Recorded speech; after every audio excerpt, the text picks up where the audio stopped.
Hello everyone, welcome to our channel Tooyumms. ఇవాల్టి recipe tasty కార బూందీ. ఈ బూందీని మనం ఇంట్లోనే ఈజీగా కష్టం లేకుండా ప్రిపేర్ చేసేసుకోవచ్చు. వీటిలో వేసిన మసాలాలు చాలా స్పైసీగా టేస్టీగా ఉంటాయి.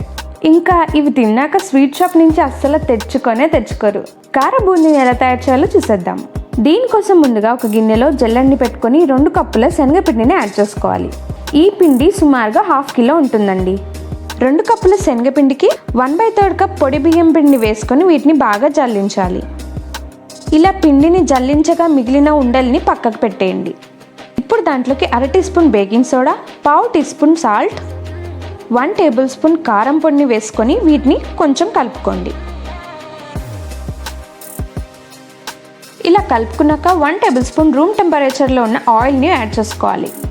అలాగే చిటికెడు పసుపుని వేసుకొని బాగా కలుపుకోవాలి. ఇలా అంతా బాగా కలుపుకున్నాక పిండిని ఒకసారి ఇలా నొక్కి చూస్తే షేప్ వస్తుంది.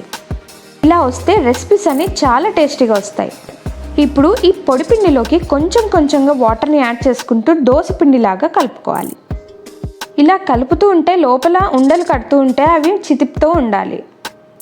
చూడండి, దోశ పిండిలాగా ఇలా జారుగా ఉంటే సరిపోతుంది. ఇప్పుడు లోతుగా ఉన్న కడాయిలోకి డీప్ ఫ్రైకి తగ్గట్టుగా ఆయిల్ పోసుకోవాలి. ఇక్కడ నేను అందరింట్లో ఉండే చిల్లులు గరిటెని వాడుతున్నాను. ఇప్పుడు ఈ చిల్లులు గరిటె మీద నుంచి 2 గరిటెలు శనగపిండి మిశ్రమాన్ని మెల్లిమెల్లిగా ఇలా వేసుకోవాలి. నేను పెట్టుకున్న కళాయికి 2 గరిటెల శనగపిండి బూందీతోటే నిండిపోయింది. ఒక్కటి గుర్తుపెట్టుకోండి, పిండిని వేసుకునేటప్పుడు ఎక్కువగా గరిటెను కదపకూడదు. వీటిని హై ఫ్లేమ్లో గోల్డెన్ బ్రౌన్ కలర్ వచ్చేదాకా వేయించుకోవాలి. మనం వీటిని ఇలా గరిటెలోకి తీసుకున్నప్పుడు కరకరలాడతాయి, అప్పుడు పర్ఫెక్ట్గా కుక్ అయిపోయినట్టు. కళాయిలో మిగిలిన చిన్న బూందీని ఇలా తీసేయండి. ఇవి కళాయిలోనే ఉంచేస్తే నెక్స్ట్ బూందీ వేసుకున్నప్పుడు అవి మాడిపోతాయి. అలాగే అందరి ఇంట్లో కూడా ఇలా చిల్లుల గిన్నె ఉంటుంది కదండి, దీన్ని కూడా మనం ఈజీగా వాడేసుకోవచ్చు. ఇన్ఫ్యాక్ట్ గరిటె పిండిని కొంచెం కాకుండా ఒకటేసారి వేసేసుకోవచ్చు. ఈ చిల్లుని గిన్నెని ఒక కాడతోటి పట్టుకోండి, లేదంటే చేతికి సెగ కొడుతుంది. పిండిని వేసాక ఇలా తిప్పితే రౌండ్గా బూందీ తయారైపోతుంది. పిండిని వేసాక నూనె బుడుగులు కాసేపటికి మాయమైపోతాయి, అప్పుడు బూందీ పర్ఫెక్ట్గా కుక్ అయిపోయినట్టు.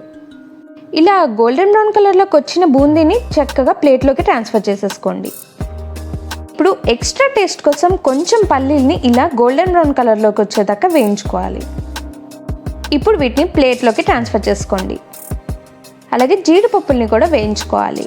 నూనె వేడిగా ఉంటుంది కాబట్టి జీడిపప్పులు తొందరగా మాడిపోతాయి, సో జాగ్రత్తగా వేయించుకోండి. వీటిలాగే కొంచెం కరివేపాకు కూడా జాగ్రత్తగా వేయించుకోవాలి. ఇలా వేయించుకున్న వాటితో పాటు బూందీని కూడా ఒక గిన్నెలోకి ట్రాన్స్ఫర్ చేసుకొని దాంట్లోకి రుచికి సరిపడా సాల్ట్ని వేసుకోవాలి. ఉప్పుని కొంచెం మీరు చూసుకొని వేసుకోండి, ఎందుకంటే మనం శనగపిండి మిశ్రమంలో కూడా ఉప్పుని కలిపాం కదా. సో సాల్ట్ని ఇలా వేసుకున్నాక ఒక మిక్సర్ జార్లోకి 1 టీ స్పూన్ ధనియాల పొడి, 1 టేబుల్ స్పూన్ కారంని వేసుకోవాలి. కారం ఎక్కువ తినేవాళ్ళు ఇంకొంచెం వేసుకోవచ్చు.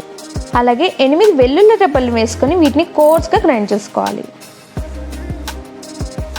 ఇలా గ్రైండ్ చేసి పెట్టుకున్న మసాలా మిక్చర్ని బూందీ ఉన్న గిన్నెలోకి వేసుకోవాలి. గ్రైండ్ చేసిన మసాలాల్లో ఇలా ఉండలు చితుపుతూ బాగా కలుపుకోవాలి.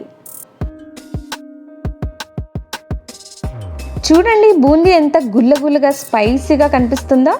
ఇవి తింటుంటే ఇంకా టేస్టీగా ఉంటాయి. స్వీట్ షాప్స్లో అయితే వేయించిన నూనెలోనే మళ్ళీ వేయించుతూనే ఉంటారు. అలా వేయించిన వాటిని తినటం చాలా అన్హెల్దీ కదండి. సో మనం ఇంట్లోనే ఈజీగా హెల్దీగా ప్రిపేర్ చేసేసుకోవచ్చు. వీటిని ఎయిర్ టైట్ బాక్స్లో పెట్టుకుంటే చాలా రోజులు నిల్వ కూడా ఉంటాయి. ఇంకెందుకు బయట నుంచి తెచ్చుకోవడం, మీరు కూడా ఈ రెసిపీని ట్రై చేసి ఎలా వచ్చిందో నాకు కామెంట్ సెక్షన్లో తెలియచేయండి. అలాగే సబ్స్క్రైబ్ కూడా చేసుకొని పక్కన ఉన్న బెల్ ఐకాన్ని క్లిక్ చేసి ఆల్ ఆప్షన్ క్లిక్ చేయడం మటుకు మర్చిపోకండి. Thanks for watching.